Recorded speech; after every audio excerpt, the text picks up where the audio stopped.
আমরা একটু ফিরতে চাই মোহাম্মদ রিয়াজুল ইসলাম, ইসলামের ছাত্র শিবির জগন্নাথ বিশ্ববিদ্যালয়ের শাখার সেক্রেটারি। একটু জানতে চাই কেন 5 আগস্টের পরে আপনাদের মধ্যে ঐক্য থাকলো না? দুজনেই কিন্তু বলছিলেন, বিশেষ করে এই মুহূর্তে যে বড় দুটি ছাত্র সংগঠন, ছাত্রদল এবং আপনারা, সে ঐক্য বিনষ্ট হলো কেন? জি, আপনাকে প্রথমেই ধন্যবাদ জানাই আমাদেরকে এখানে আমন্ত্রণ জানানোর জন্য এবং শহীদ জুলাই গণ অভ্যুত্থানে যে সকল ভাইরা শাহাদাত বরণ করেছেন তাদের শাহাদাতের সর্বোচ্চ মর্যাদা কামনা করছি এবং অসুস্থ ভাইদের দ্রুত সুস্থতা কামনা করছি। এখানে কয়েকটা বিষয় দেখেন। একটা রেভলিউশন কেন ব্যর্থ হয়? বাংলাদেশে যে একমাত্র রেভলিউশন হয়েছে বিষয়টা এমন না, পৃথিবীর অন্যান্য দেশেও হয়েছে, অনেক জায়গায় হয়েছে এবং বাংলাদেশে এটা রেভলিউশন বলেন, গণ অভ্যুত্থান বলেন, এটা কেন ব্যর্থ হচ্ছে? এখানে আপনি কয়েকটা বিষয় আসলে লক্ষ্য করবেন। এক নম্বর বিষয় হচ্ছে মানুষ স্বভাবতই ক্ষমতার কাছাকাছি থাকতে চায়। এটা হচ্ছে মানুষের হিউম্যান নেচার। এখান থেকে একটা মানুষকে পরিবর্তন করে নিয়ে আসতে পারে যখন একটা দল বা একটা গোষ্ঠী, তখন ওই গ্রুপ বা ওই কমিউনিটি তারা মানুষের কল্যাণে কাজ করতে পারে। তো মানুষের, আমি প্রথমেই বলছি যে এখানে স্বভাবতই মানুষ চায় ক্ষমতার কাছে থাকতে, কিন্তু শুধুমাত্র যারা এখান থেকে বেরিয়ে হওয়ার মতো মানসিকতাও সম্পন্ন তৈরি হয় তারাই ক্ষমতা থেকে দূরে থাকতে পারে। তো যার কারণে মানুষের এখানে ক্ষমতার কাছাকাছি যাওয়ার একটা দ্বন্দ্ব তৈরি হচ্ছে, যার কারণে এই বিভেদটা তৈরি হচ্ছে। 2 নম্বর বিষয় ক্রেডিট নেওয়ার রাজনীতি। আপু একটা স্কায়া আপু কথা থেকে আমি যদি শুরু করি, তিনি বললেন যে আওয়ামী লীগ যেভাবে 71কে নিজের মতো করে নিছে, জামাত ইসলাম এভাবে করে হচ্ছে 24কে নিজের মতো করে নিতে চাচ্ছে। আপনাদের যে অভিভাবক সংগঠন জামাত, না, জামাত আমাদের অভিভাবক সংগঠন না, জামাত আমাদের ভ্রাতৃপ্রতিম সংগঠন। আমরা তাদেরকে পছন্দ করি, তারা ভালো কাজ করে, এই জন্য আমরা, জামাত আমাদের অভিভাবকও না বা আমরা জামাতের অংশও না, বিষয়টা এমন না। তো আমি যেটা বলতে চাচ্ছি ছাত্র শিবিরের একজন দায়িত্বশীল হিসেবে, যে আমরা দেখতে পাচ্ছি যে 5 আগস্টের পরে কয়েকটা দল কিন্তু তারা শহীদদের তালিকা প্রকাশ করছে, কিন্তু জামাত ইসলামের পক্ষ থেকে জামাতের কয়জন শহীদ হয়েছে বা শিবিরের কয়জন শাহাদাত বরণ করছে এর কোনো তালিকা তারা প্রকাশ করে নাই। 2 নম্বর বিষয় হলো তারা কখনো বলেও নাই যে এই যারা যারা শহীদ হয়েছে এরা আমার দলীয় নেতা কর্মী অমুক টুম, এই ধরনের কোনো কথা বলে নাই। তাদের একটা স্ট্যান্ড ছিল, আমি যেটা দেখেছি, যে যারা এই জুলাই অভ্যুত্থানে শাহাদাত বরণ করছেন তারা জাতীয় বীর, এই জাতির মুক্তি দেওয়ার জন্য তারা শাহাদাত বরণ করছেন, আমরা সবাইকে অনু করি, সবাই আমাদের আশা আকাঙ্ক্ষার প্রতীক, এই জায়গা থেকে। এখন মুখোমুখি কেন হয়ে গেলেন আপনারা ছাত্র দলের সঙ্গে বা অন্যান্য, আমরা যদি দেখি? জি, ছাত্র দলের সাথে এবার ছাত্র শিবিরের বিষয়টা আসি।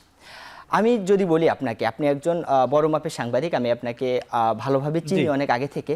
আপনি 5 আগস্টের পরে আজ অবধি এই মুহূর্ত পর্যন্ত বাংলাদেশ ইসলামী ছাত্র শিবিরের কোনো দায়িত্বশীল, কেন্দ্রীয় দায়িত্বশীল অথবা বিশ্ববিদ্যালয় পর্যায়ে দায়িত্বশীলের একটা ফেসবুক পোস্ট পর্যন্ত দেখান যেটা উস্কানিমূলক ছিল বা ছাত্র দলের বিপক্ষে ছিল, আপনি কিন্তু পাবেন না।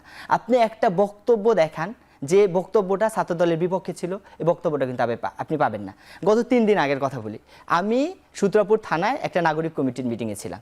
তখন ছাত্রদলের কিছু ভাইয়েরা আমার সোহরাওয়ার্দী কলেজে তারা এসে আমার উপর হামলা করে। পুলিশ এখানে ব্যারিকেড দিয়ে আমাকে এখানে প্রোটেক্ট করে, পরে হচ্ছে তারা আমাকে ওসির রুমে নিয়ে রাখে এবং ছাত্রদলের ভাইয়েরা এখন হট্টগোল করে, চেয়ার ভাঙাভাঙি করে। কিছুক্ষণ পরে থানার বাহিরে আমার জনশক্তি যখন খবর পাইছে, প্রায় 400-500 জনশক্তিরা এখানে চলে আসছে এবং ওখানে ছাত্রদলের 30-40 জন ভাইরা ছিল। তো ওখানে যদি একটা মারামারি হতো বা আমরা যদি মারামারি করার চিন্তা ভাবনা করতাম, তখন মারামারি করে ওখানে কিন্তু অনেক বড় ধরনের ম্যাসাকার হয়ে যেত।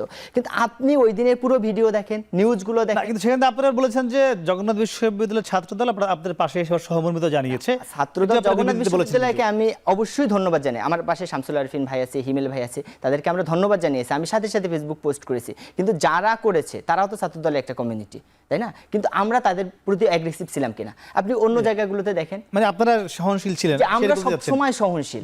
ছাত্র শিবিরের কোনো প্রমাণ দেখাতে পারবেন না যে ছাত্র শিবির অ্যাগ্রেসিভ হয়ে ঐক্য ভঙ্গ করার জন্য চেষ্টা করে। জি, আমরা একটু কথা বলবো জগন্নাথ বিশ্ববিদ্যালয়ের ছাত্র দলের সদস্য সচিব, একটু বলবেন, ছাত্রদল তো মানে অনেক বড় একটি সংগঠন, ছাত্র সংগঠন, কিংবা জুলাই বিপ্লবেও অনেক অবদান ছিল আপনাদের, সামনে যে ব্যানারে থাকুক না কেন, এটি সবাই আমরা নিশ্চিত।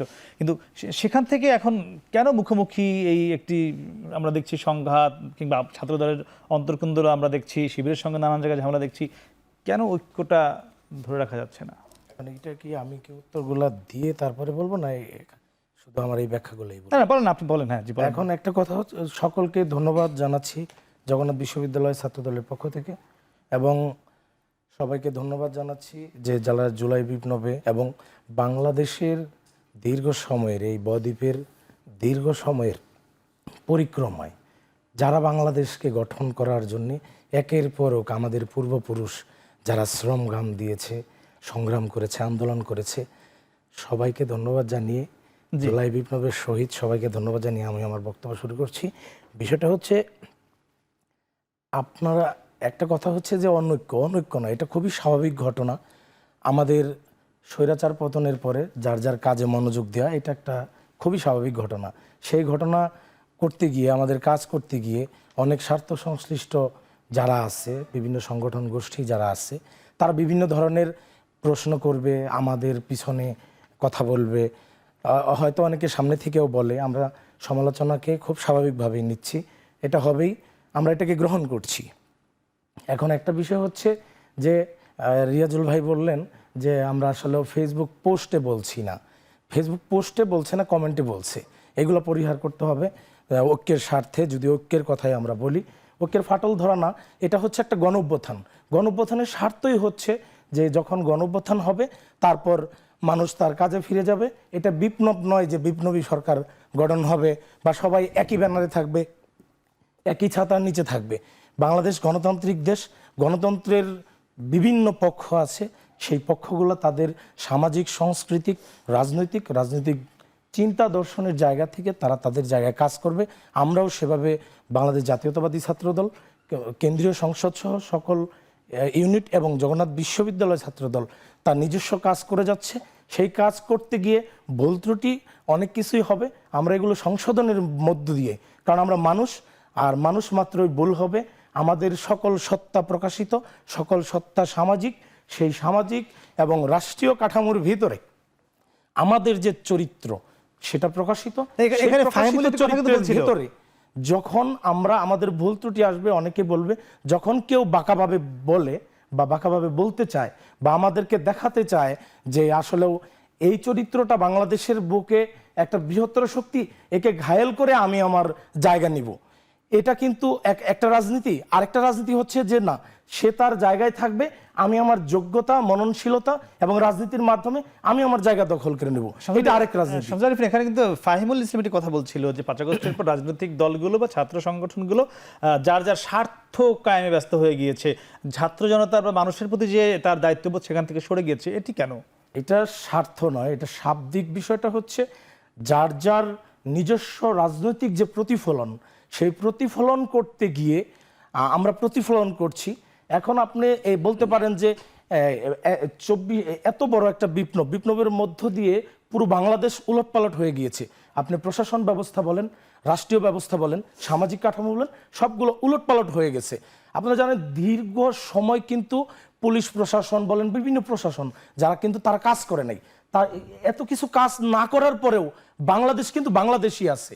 বাংলাদেশের মানুষের, আমি তো মনে করেছিলাম আরো বেশি ঘটনা ঘটবে, হ্যাঁ বাড়বে, কিন্তু বাংলাদেশের মানুষ সহনশীল এবং বাংলাদেশের এই মানুষের সহনশীলতার সাথে আমাদের বিএনপির রাজনীতি বিভিন্নভাবে শাস্তি, যদি কেউ ভুল করে থাকে শাস্তি দেওয়ার মাধ্যমে এবং যারা ভালো করছে তাদেরকে পুরস্কৃত করার মাধ্যমে, একটা মিসক্রিয়ার মাধ্যমে একটা ধারাবাহিক সংস্কৃতি পরিবর্তন এবং প্রক্রিয়ার মধ্য দিয়ে নতুন যে প্রতিশ্রুতি মানুষের প্রতি, বাংলাদেশের মানুষের প্রতি, গণতন্ত্রের প্রতি, সেই জায়গাগুলো আমরা বিভিন্নভাবে চেষ্টা করছি। আপনারা জানেন বিভিন্ন ক্যাম্পাসে আমরা আমি তার কথার সাথে এক হয়ে বলতেছি যে আমরা আসলে বিভিন্ন জায়গায় বিভিন্নভাবে নাম না জানা বিভিন্ন পরিচয়ে যারা আমাদেরকে বাধাগ্রস্ত করার চেষ্টা করেছে, আমরা কিন্তু ধৈর্য ধরে সেখান থেকে আমরা উত্তরণের চেষ্টা করেছি।